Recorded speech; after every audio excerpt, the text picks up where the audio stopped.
Chapter 11. A Warning to Jupiter. Jupiter was still engrossed in Bob's notes about Skeleton Island when Mrs. Barton came to tell him lunch was ready. "My gracious, where are Pete and Bob?" she asked. "I fixed lunch for them too, and they aren't anywhere in sight." Jupiter blinked. Bob and Pete had said they'd be back for lunch, but they'd probably got interested in searching for doubloons and forgotten the time. "They'll be along any minute," he said. "I'll eat now. I have to go and see Dr. Wilbur soon." Jupiter had a sandwich and a glass of milk at a scrubbed pine table in the kitchen. His nose was running badly, and he still wasn't very hungry. Mrs. Barton told him how to get to Dr. Wilbur's clinic, which was only a few blocks away. Not many people were on the streets.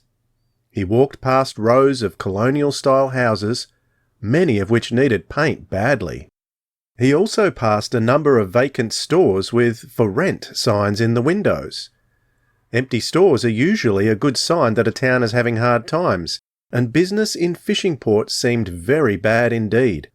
Dr. Wilbur's clinic was a neat brick building, fairly new. In the waiting room was a woman with 2 small children, and 2 elderly men who sat patiently looking ahead of them at nothing. The nurse behind the desk sent Jupiter straight in.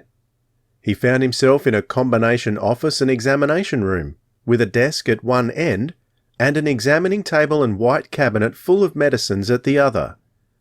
Dr. Wilbur, a tall man with greying hair, sat at his desk eating a sandwich. "Hello, Jupiter," he said, eyeing the stocky first investigator keenly. "I'll be right with you."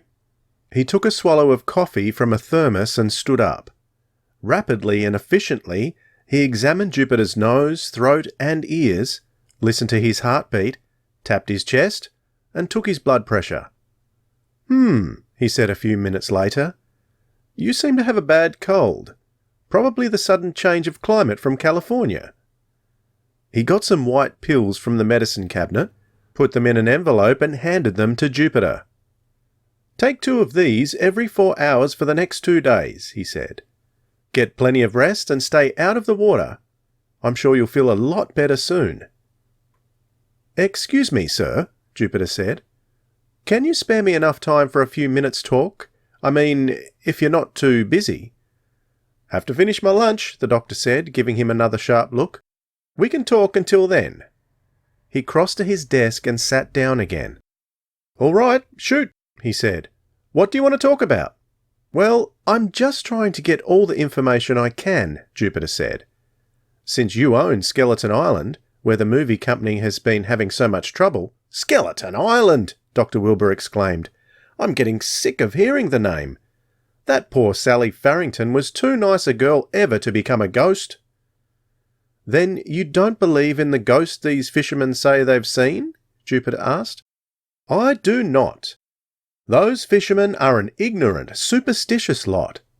The ghost was seen just exactly once, and I can tell you the truth of that occasion.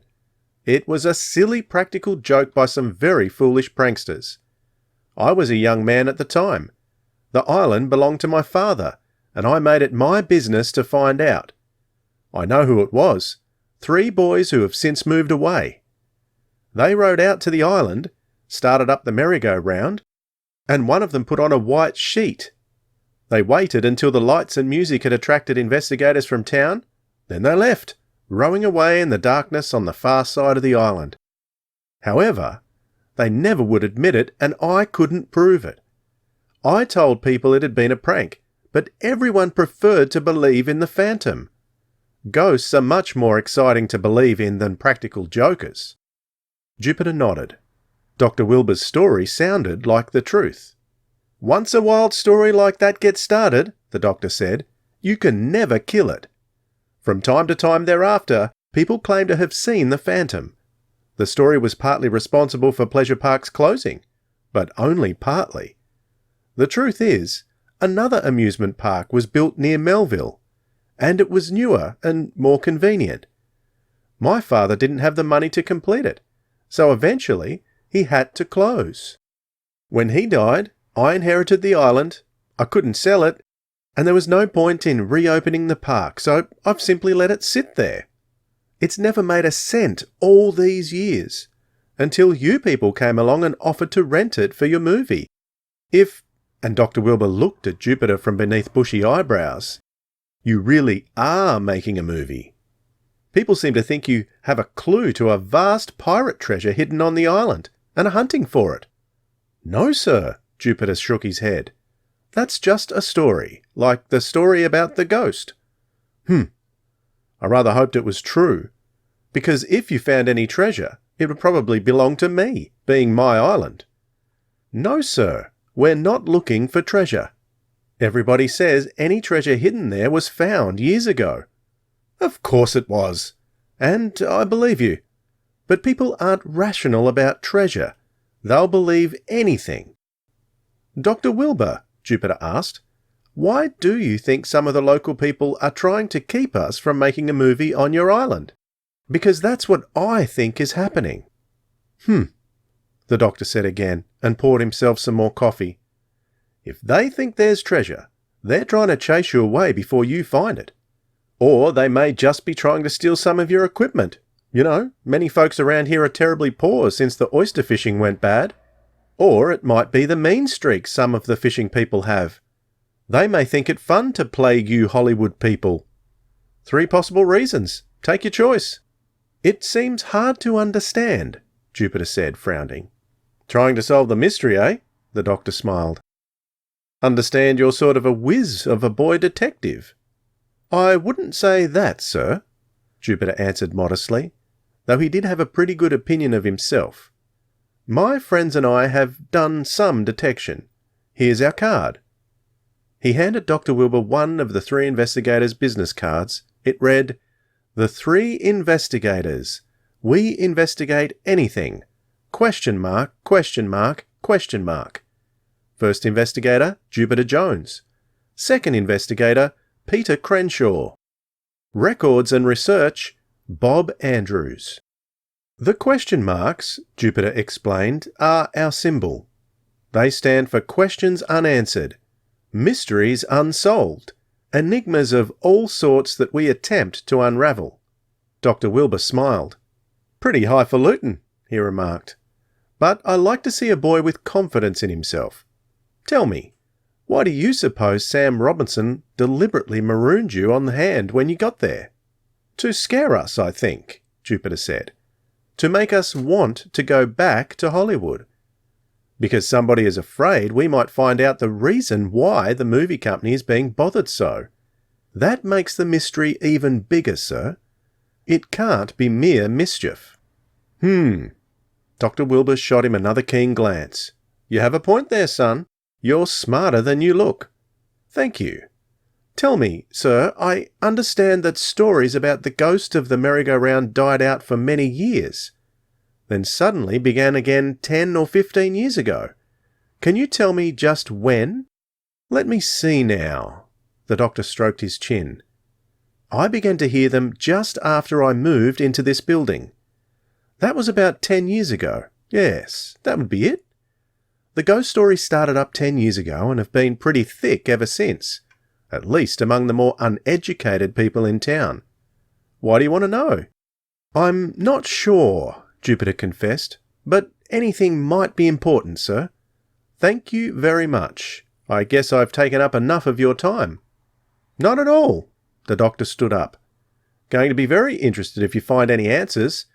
And, he called after Jupiter, if there's any treasure on that island, remember, it belongs to me. Jupiter went out in a thoughtful mood. He had learned some things, but he wasn't sure yet just what they meant. It would take a lot of thinking. As he stepped out on the street, a passing car stopped and backed up. Chief Nostogen was driving it. "Hello, boy," the chief said. "Thought you'd like to know we traced that scoundrel Sam Robinson. He skipped." "Skipped?" Jupiter asked. "Got a job as a deckhand on a freighter. Sailed out this morning. Won't be back for months, if ever.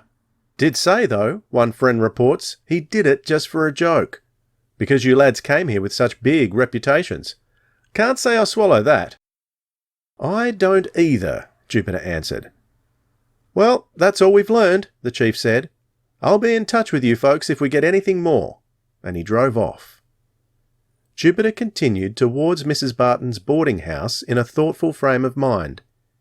He felt sure he should be able to guess the answer to the curious mystery of Skeleton Island, but so far it eluded him.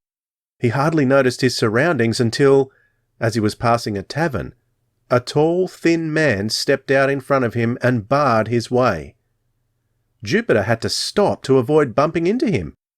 "Hold on a second there, kid," the thin man said, his face twisting in an ugly grin. "I want to give you some advice." "Oh? Yes, sir?" Jupiter recognised that the man was unfriendly, and he let his round face go slack so that he looked, as he could when he wanted to, very stupid. "Just take a tip from me. Go back to Hollywood where you belong if you want to keep a whole skin. And take the rest of those movie fellows along with you. None of you are wanted here in Fishingport." The man continued to grin nastily, and Jupiter saw a tattoo mark on the back of his hand. It wasn't too clear, but it looked like a mermaid. He felt a little shiver of fear run down his spine. "Yes, sir," he said, keeping a dull expression. "I'll tell them that. Who shall I say gave me the message?" "Never mind the wise stuff, kid," the man snapped. "Just vamoose if you know what's good for you. That's my helpful hint for today." Abruptly he stepped back into the tavern. Jupiter's heart stopped beating quite so fast.